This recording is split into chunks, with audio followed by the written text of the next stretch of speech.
We got to bring the Queen into the studio. We just played her song. Of course, that was that song, her doing that collaboration with man like Calligraph Jones. Of course, Calligraph Jones, the last time he was here, he actually said some very good things about you. Oh, really? What did he say? When he was here, I was asking him like people who are professional he's worked with. Right? When he was here to actually drop his album. Mm-hmm. And your name did come up, amongst others. I would say the same about him. You would say the same? But I really like Kali. I'm his fan. Kali's very, very, let me tell you, one thing about Kali is this, he's very, very disciplined, right? He is. Very, extremely. And he spends a lot of time in the studio. But we're digressing. Atemi is in the studio. The last time we caught up with her live on Breakfast, right here on Trace FM, was Ali Jan this year. Yeah. And we were talking about a show that we were definitely looking forward to watching. Yes, it was going to be a show at the Junction, if I recall. At the Junction, At the Junction, yes. Why for me was a very, very interesting one was because many years ago, I went for a show called A Christmas Cantata. Yes? And it was all about like Christmas songs and everything. Yeah. It was actually by a band from South Korea, and I loved it. Because for me, Christmas was just one of those things where my grandfather used to tell me, Chesa Kenny Rogers, and everybody else. So for me, it was very different. Yeah. And traditionally, I've never liked the Christian Christmas songs. Okay. Yeah. Okay. So it was very particular, right? Yeah. So tell me, since last time, how have you been? I've been good. I've been doing stuff. I've been good. I've been putting out music and stuff like that. Yeah. Yes. Yeah. I like to confuse people. So they're listening and they're like, is that a Kenyan on there? Confuse the enemy. Confuse them. Yeah. Never be the same. Yeah. Yes. So you've been working on music? I actually have finished my third album. Oh. I'm just releasing the songs in different orders, but I actually have all the music. Okay. So I feel like with a well-placed bribe, I can give you like a sneak preview of the album. Really? Yeah. How much do you want? I think we should talk about it off air. Off air? Yeah, but a good amount. I don't know if it's going to be money, but let's see. But a bribe. Okay. A bribe. Yeah. I had to ask you on air because, so that we're both like, when we go to court, I'll be like, yeah, she asked me, I had to respond. So tell me about the album. What's the mood? What's the sound of the album? Well, the album is, first of all, it's a love album, right? So every song is a love song, a different kind of love song. So yes. I actually had a gospel song because I love God, so there was a gospel song. We actually put that out at Easter this year. Okay. There's a lot of Afro pop in there. There's a trap song because I think that on this album I wanted to be true to the music that I listened to. Okay. Okay. And there's a little bit of neo soul, which is what I've known for. A little bit of neo soul, but it's more Afro pop. There's some rumba in there. Yes. And again, there's some trap in there because y'all know I love my trap. Okay, you don't know. I like it so much. Interesting. Yeah. Because this sounds like. Wow, that's a lot of genres in it, right? Trap, we'll get to it. I think I need to listen to the trap one for me to be like, okay, cool. And so I can ask you what trap albums you've liked from previous years. Yeah. But tell me, Afro pop. Why Afro pop? I also think that, when we classify music, we classify it in a way, and we say pop, and then we feel like pop is this kind of fast-paced, up-tempo music, but pop is just what's popular right now, right? And the thing that's popular right now is, I don't know, a mid to high-tempo, happy, feel-good music with a really great beat, and it makes me feel good to listen to music like that. So I decided to make some music like that. I also like the idea that no matter where I am in the world, if somebody played my song, I would like them to know it was an African. So even if it's a few African words here and there, even if it's, trying not to, like being particular about don't roll your R's in the song, okay? Trying to be a little different. Or if the African thing is actually the artist who is featured on the album, I like that. So when you're listening, you're like, this is very professional, but this is an African. Why I asked that is because, of course, when you look at music right now, Ed Sheeran, Chris Brown, everybody, Drake, everybody's coming back to the continent, right? Yeah. And when I say Chris Brown, Drake, and Ed Sheeran. Yeah.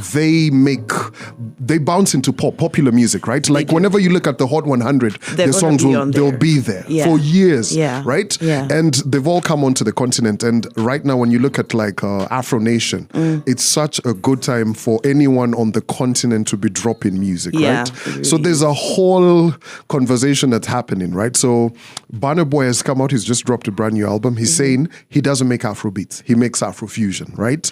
You've just said Afro pop, right? Yeah. We had Rema a couple of weeks ago on the show who said, I don't make Afro beats. I make Afro rave, right? Okay. So I'm all trying to understand. Everyone's coming with their own Afro this, Afro that. The true classification is all the music that we do is Afrofusion. Afrofusion is basically just fusing African elements with any other kind of music. So we're all Afrofusion artists, even though people are like out there being like, no, I am a rapper. You are an Afrofusion rapper. I'm sorry, okay? I like that. Because as long as the only way you can say that you're just an Afro artist is, are you now you're playing the songs in African language, singing only with Nyatiti and congas, sawa. That one is just African. But as long as you fuse something from the West in it, then it's Afrofusion. So we're all doing Afrofusion. And sometimes we just classify the music the way we classify it to make it sound a certain way. You know? So radio stations want to play Afro pop. So say, yes, my songs are Afro pop. Then give them Neo Soul album. I like Afro pop. You know what I like about the way you've described and given the definition of Afro fusion. It's actually the way it is supposed to be. Yeah. Very learned. I like that. Now, tell me about trap. You mentioned that, and you've made me think about T.I. Right, Atlanta, when he was dropping those, what are those albums? This is the 2005s, they're about something like that, 07, 10, yeah. Who are the trap artists that you were listening to? So when I'm saying trap, you have to understand that I'm a very specific kind of music listener, right? So it's like when I would say, people ask me who my favorite rapper was, and I would say Will Smith, and they'd be like, he's not a rapper. I'm like, it's nice to me. Drums, I like that. He raps nicely. You know what I mean? Yes. So when I say trap, yeah, sure, I'm talking about the old trap, Panda, and like all those Panda. Designer. That whole what's it called? I'm trying to remember the one that I knew. Even I knew the hit the one. Oh, hit the wow, one. I don't know why. I was really interested in that kind of thing. Okay.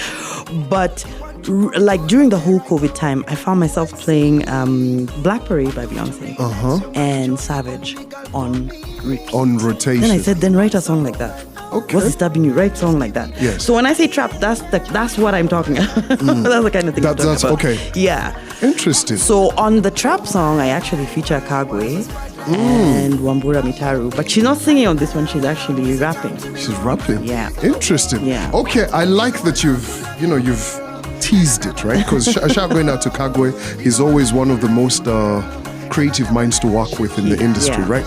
Now, listen, make sure that you get the app onto your mobile phone, right? It's nice and easy and you get to take it everywhere. And why I say this is because I be seeing the numbers. A lot of you people listen to this here radio station via the app and, of course, www.traceradio.co.ke. So this is just the place to be.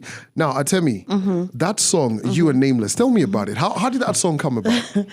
So, Nameless and Mahu and I, for some reason, have almost always lived in the same area. Oh, yeah. Okay, like we've been friends since. Because I'm like, let me boost them. They're older than me. Me, I'm a small girl. So I actually know Wahoo from Sunday school. What? Like, yeah. So like we were in Sunday school and she was in high school and she was so cool. And then Really? then she started dating this guy and we're like, you have a boyfriend, and then it was Nameless. That's how far back we go. Interesting. Yeah. You know what's beautiful about you saying that, right? A couple of, I think maybe sometime last year, I had both of them in studio and they were giving me the story of how they started dating way back when they were in Nairobi University and how it was and everything. And Nameless even telling us about when she won her Mama Award and everybody rushed to hug her and everybody forgot about Nameless. He was like, what? She's bigger than I am. So, okay. So, Yeah. So actually, you're right, because we were in high school and they were in uni Yes. already, and so we met him, and then I think almost right away we went into he got the thing. Remember that Mega Rider thing? Mega Rider with Ted stage Josiah? yeah. It was Mega a stage, Rider. Yes, but Ted Josiah was the producer Yes, of the project. I right? remember. And we knew Ted because again we were all in that same church. Yes. So it's interesting. Then after that, I started recording with Ted. Okay. Right, but when they got married, we kind of just found ourselves always living in the same area, right? So now living in the same area, we were going to the same producer. So I went to the producer and I had a song and I wrote the song, right? And then he was like, why don't you get Nameless on it? And I'm like, yeah. Okay. So I actually wrote Nameless's verse with him in mind. There's some songs that the person came in and wrote their own part, but I actually wrote Nameless's part. I was like, I feel like he would say, baby girl, why so dramatic? And he listened to it and he was like, you wrote it how I speak. Yep. So we recorded it, and it was, I guess, in that style they call Afrofusion, right? And there was something about it we just didn't like. So we probably didn't put it out for about a year. Oh. And then another producer came and was like, my now producer Ihaji, he came and he was like, let me put a different spin on it. Yes. And he did a thing, and we're both like, we love it. We actually went to Nigeria to shoot the video. With Clarence Peters. Clarence Peters. Clarence. Where'd you guys shoot it in Nigeria? We actually shot it at Capital Dreams. They have like a warehouse. I'm like, those guys are serious. The industry so he has like is a different. thing. Yeah, he has like a thing, and so he had like 3 sets. So we go into one set, and then he's like, change, next set, change. And while we're changing and coming to the next set, they're setting down our set and putting up a set for even another video that they're doing tomorrow. It was. Yes. Fabulous to Professional. see. Yeah, and the thing is, I really like Nigeria because you know the truth, right? You know about East African women and Nigerian men, right? Y'all know that. It's from the airports. Fine girl, where are you going now? I'm like, I'm coming to your country. Then you cannot leave, eh? You cannot leave. You sleep here and marry here. That airport is trash. I'll tell you that. Yeah, that Mohammed something. It's a very terrible. I said it. Now talking about that, right? And of course, you've been in the industry and you've been able to experience different producers, work with so many different individuals, performed all across the continent. Yeah. You've got a lot of learning, right? Yeah.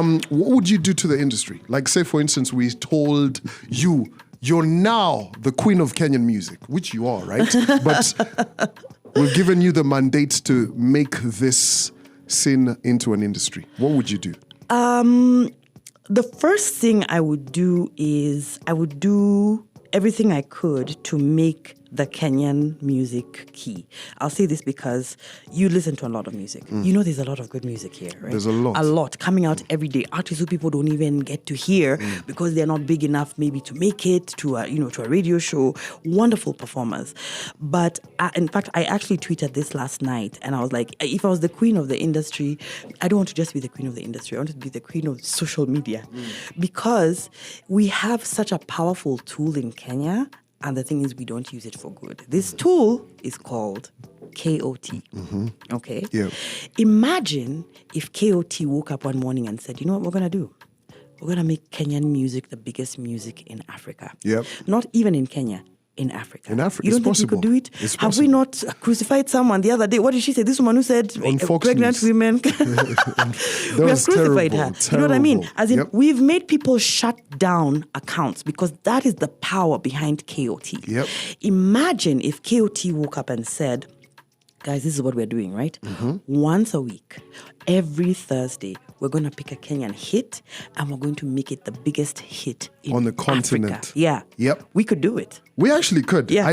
That's actually a very, very good way to do it because, thinking about all of the different agendas that we're pushing, right? Yeah. It's here. It's here. It's here. You get? Yeah. So that's one. What else would you do?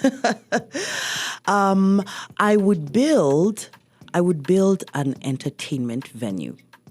Because when you think about it, we don't really have... Okay, think about... You can have a show at The Alchemist, right? Alchemists have a stage and everything, but there's drama. Or you can do it at the Nairobi Carnival. Street Kitchen, Yeah. Carnival, Winning Post. I'm talking about places that have a built-in stage. Built-in, okay, yeah. Because think of it this way: a lot of artists may not necessarily have the Money. backing behind them to, to get that money, to get the thing done, right? And you just want to start performing. Right, you just want to go. You want to get a place where you're like, they have a stage, they have sound. All I have to do is sell some tickets. Boom, and you're set. People come and I'm set. Yes, right.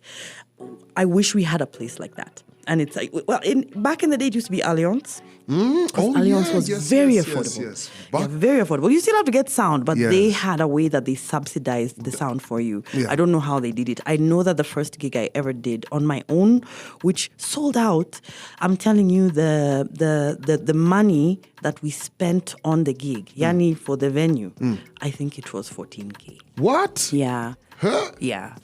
The venue hire plus sound, they put screens for us. We charge like 5 sock. We sold out. Yeah, I'll make money. In fact, I remember those days, like we made 70,000 shillings. It was so much money. Oh my God. Before inflation and all of that. It's called In Love, Atemi teaming up with Waire. Definitely, this is one of the songs that's on her 3rd album. So we've got that whole dancehall vibe. We've got the trap. We've got Afrofusion. What else? We got some rumba. We've got neo soul. Yeah. We've got rumba. Yeah. Wow. So we're at 5 genres. It's What only else? Country. I don't have. Country. Yeah. I was taking a leaf from Beyonce's book. See, Beyonce, her album has every genre. Yeah. I was going to tell you how like Jeff Koinange. You'd probably just be like, smoking. We can do it. All right. Wow. Thank you for kicking it with me right here on Trace FM. I can't wait for. Listen, actually, not. I can't wait. When are you dropping it? The album? The whole project, like finito. Yo, I don't know. I feel like I want to give little hints. I might drop it all in February because it's a love album. So I might drop the whole album in February. But I'm definitely going to be dropping a couple more singles. Before then. Yeah. All right. Yeah. Sasa, there you have it. Thank you for spending time with us right here on Trace FM. Of course, when you got that brand new music, you know the email, you know the number. Let's do this.